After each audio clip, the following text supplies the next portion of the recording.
In early humanity, there was no such thing as sexism. Women's natural gifts were honored and considered equal, if not greater than man's. Women of the prehistoric and ancient worlds were queens, warriors, business leaders, priestesses, writers, and more. They influenced the culture and minds of most societies around the globe. With the women's spirituality movement, women's history, or her story, is coming to light and is shifting the consciousness of women and men. Hi, I'm Meloney. They say knowledge is power, and for women, learning about our ancient roots will expand your mind and empower your entire being. Stay tuned to learn how our ancient stories bolster the feminine spirit and how the women's spirituality movement is fueling the rise of Venus.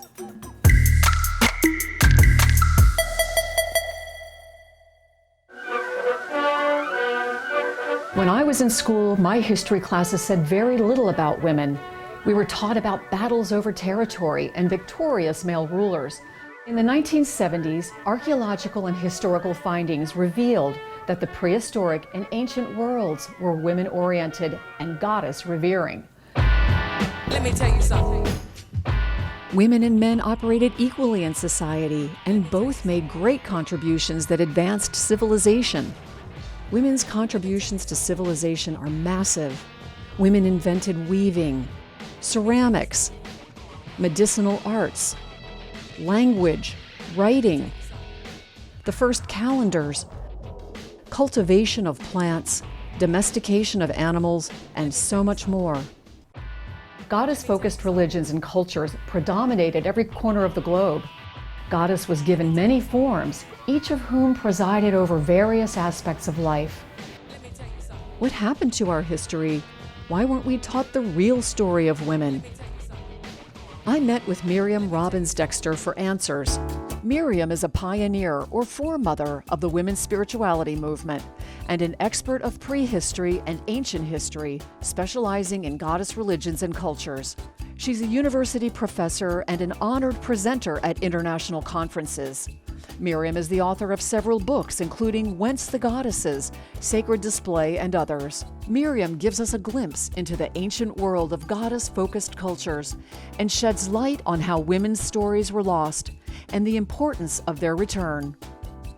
My life's work is translating ancient texts, and it became a work of translating ancient texts about the goddess. The earliest history, the earliest written texts date to about 3100 BCE. They're already patriarchal, whether it's in Sumer or in Egypt, and those are the very earliest translated texts. So I'm interested in before patriarchy. Why do you think primitive humans thought God was a woman? I think that ancient humans had an amazing sense of spirituality. We find female figures represented in caves and other media from the Upper Paleolithic on, which would be 40,000 BCE on. The vulva is found everywhere and dates back to the earliest Upper Paleolithic, where the vulva is depicted in caves, always at the entrances to galleries. I recall reading that Neanderthal people buried their people with ochre. Ochre is blood. This is the blood of birth. So this is very feminine and very deep. Is it because of the woman's ability to give life or other characteristics that may have given God the feminine face? The great miracle of life is the miracle of life, the miracle of being able to bring life into the world. The bringing into life and the survival of that life was a miracle. Were the societies at that time egalitarian, more matriarchal, patriarchal? There are various definitions for matriarchy. My favorite is mother, mater, and or mater in Greek, and arche, which can mean rule but also means beginning. And so my favorite definition of matriarchy is woman at the origin. For example, Çatalhöyük in its early stages, which means early sedentarism, early settling down and doing agriculture and building buildings. They were equalitarian. There is no difference in grave goods between men and women. However, they were matrilocal because DNA studies have now been done and the women were related. The men came from elsewhere. The men were not related to one another. These were societies that had religion as part of their everyday life. A lot of spiritual ritual was part of the everyday life.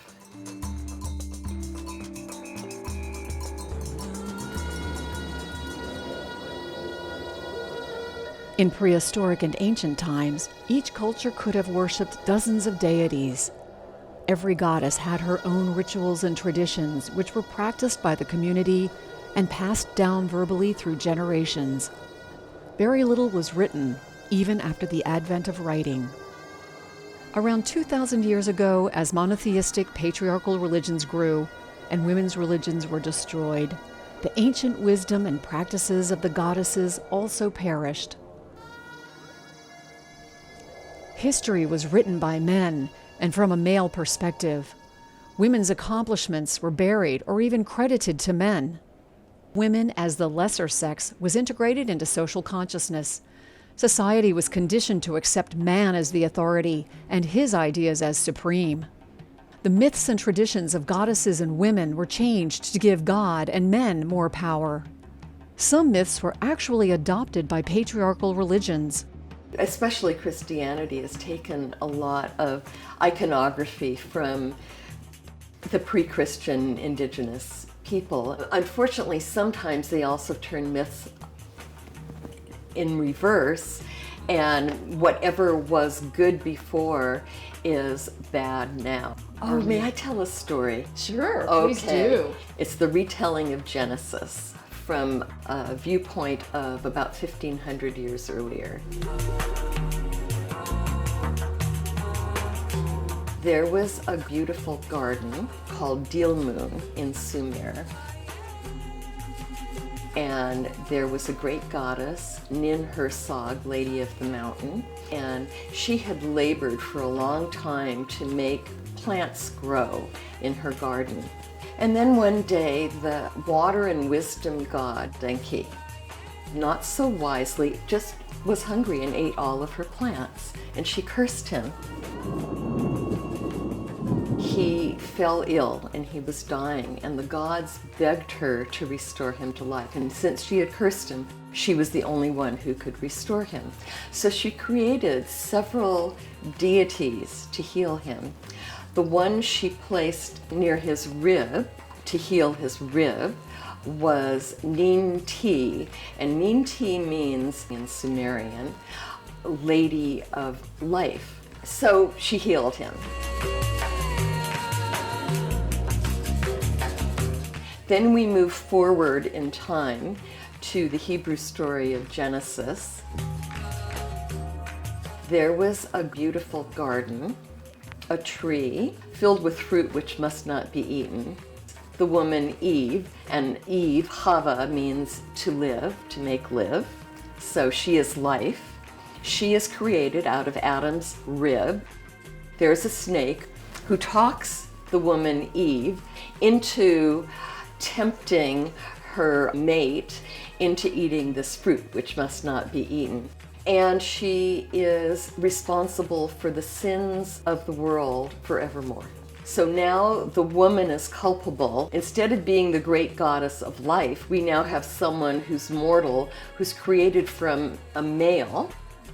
Sacred trees and snakes were, for thousands of years, worshipped as parts of the goddess. Now it's an evil snake.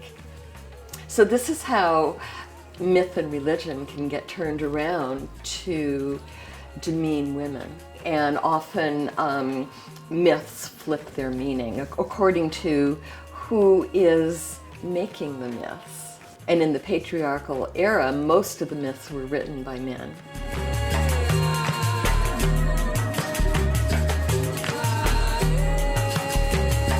Since the 1960s, historians, archaeologists, and other scholars have been piecing together information about the ancient goddess-worshipping societies and re-examining our history books from a feminine perspective to find the real truth of women's past.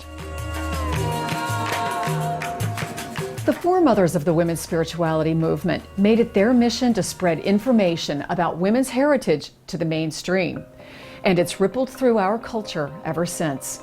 For many women, it validated their calling to worship a feminine god and awakened an appreciation of their womanhood. As scholarship grew and information on ancient societies and the divine feminine, women began to become very excited because all of a sudden there was a realm of spirit they could identify with instead of being secondary citizens in religion.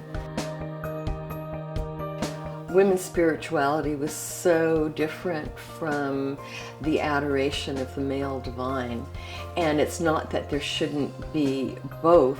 There was both for quite a while. There was no sense of patriarchy about it. There was no sense of male dominance.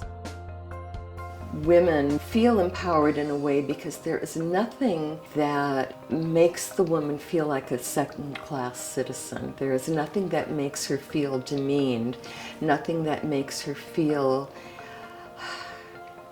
less than whole. I believe that ancient women's history and even prehistory is very important for women because it gives us a sense of our origins in wholeness. This long view of the human race is allowing women to see themselves as who they truly are, as whole, beautiful spiritual beings. And I am very grateful for this phenomenon of women's spirituality.